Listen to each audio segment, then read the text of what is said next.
Star Trek just gave the Klingons' most iconic weapon a godly upgrade, literally. The Klingon bat'leth is one of Star Trek's most iconic weapons, and it just got a literal cosmic upgrade. A weapon crucial to any Klingon warrior, the bat'leth is a fearsome sword capable of cutting down many foes in a few swoops. Now, as the Star Trek multiverse is coming undone, Kallus II's bat'leth is given a new, godly purpose, to slay Lor, the new evil god of all reality. Star Trek #30 is written by Jackson Lansing and Colin Kelly and drawn by Travis Mercer. Kallus II, the sole survivor of Lor's rewriting of reality, fights his way through an intense and brutal vision, culminating in him killing his namesake. Kallus II then travels to a volcano, where he forges a new sword, the first bat'leth. After creating it, Sisko appears to Kallus, telling him he is to be the new emissary. Sisko then charges Kallus' bat'leth with cosmic energy that he will need to awaken others and slay a god, in this case Lor. From the very beginnings of the Star Trek franchise, the Klingons have been central to it. The introduction of the Klingons in the first season of the original series made the Star Trek universe a darker, more dangerous place. Originally portrayed as bloodthirsty, savage, and cruel, the Klingons waged at least one bloody war with the Federation, as seen in the first season of Star Trek, Discovery. The two powers began the process of burying the hatchet after the explosion on Praxis, but the process was a slow one, and tensions persist decades later. Being one of Star Trek's most important alien races, the Klingons have received substantial development as a species. Later shows, such as Star Trek, The Next Generation, and Star Trek Deep Space Nine, went a long way towards rehabilitating the Klingons. Thanks to Worf, fans got an unprecedented look at Klingon culture. Writers for The Next Generation, such as Ronald Moore, give depth to a previously one-note species. Worf's arc through The Next Generation and Deep Space Nine introduce fans to the legend of Kallus, as well as introducing the bat'leth, the Klingons' most effective weapon.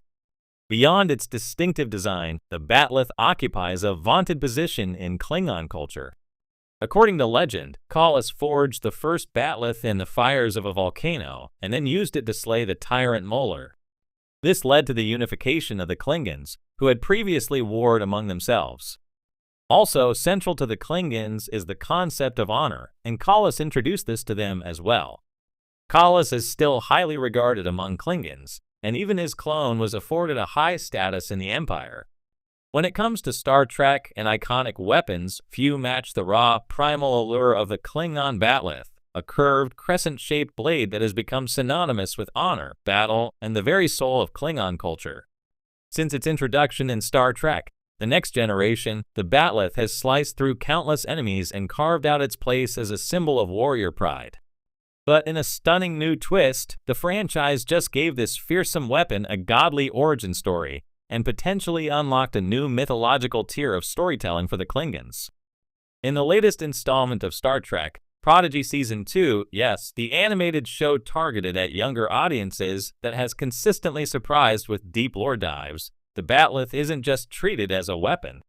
It's revealed to be a gift from Kallus the Unforgettable, forged not just in fire and steel, but from the essence of a dying star.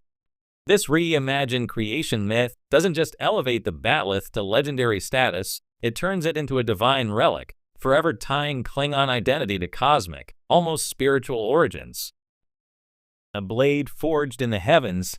Until now, the bat'leth's origin was relatively straightforward. Introduced in the TNG episode Rightful Heir, Kallus was said to have forged the first bat'leth in the lava of a volcano, cooling it in the ocean before using it to slay the tyrant Molar.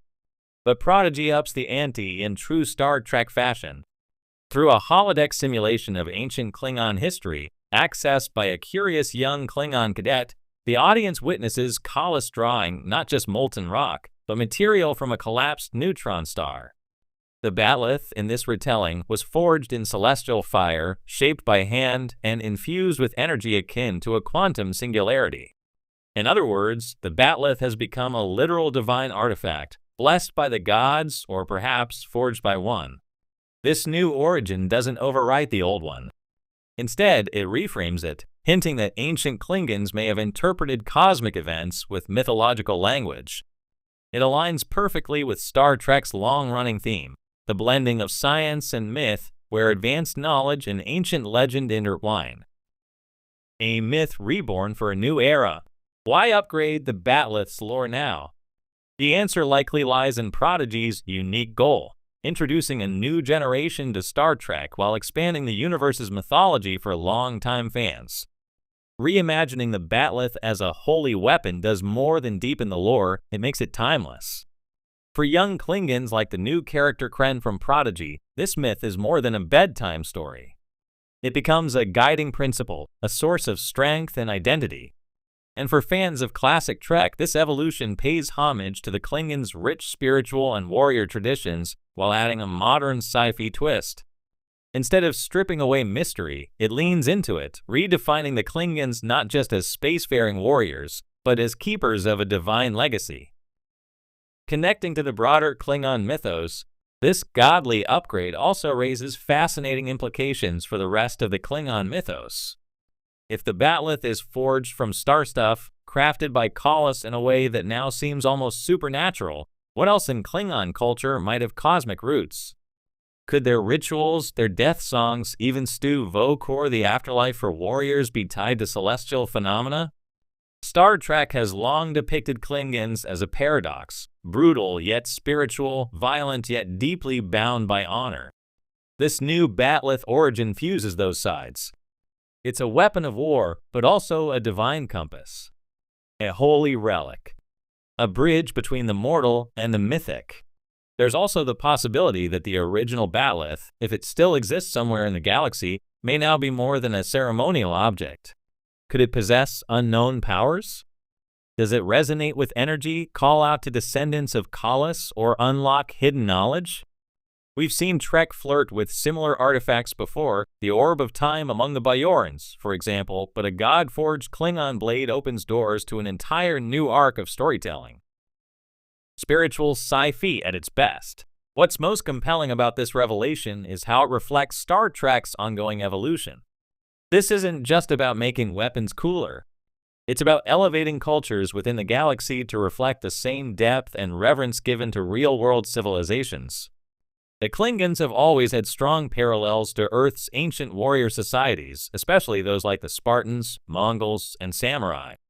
By giving the Bat'leth a cosmic, godly origin, Trek aligns the Klingons with mythic cultures like the Norse, where weapons like Mjolnir, Thor's hammer, weren't just tools, they were symbols of divine purpose. And in doing so, Star Trek makes a statement. Every culture in the galaxy deserves its mythology, its legends, its sacred stories. Fan reactions and canon implications. Naturally, fans are split.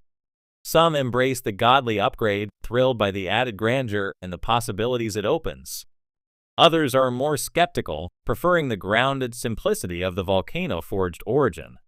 But even critics admit, it's a bold move, one that doesn't break canon so much as add dimension to it.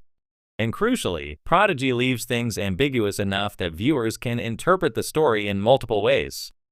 Was the neutron star forging literal, or was it metaphor? Was Kallus truly divine, or simply a figure so advanced and revered that he became a god in memory? That ambiguity is what makes it work. It invites debate, imagination, and future exploration, three things Star Trek thrives on. Clinging to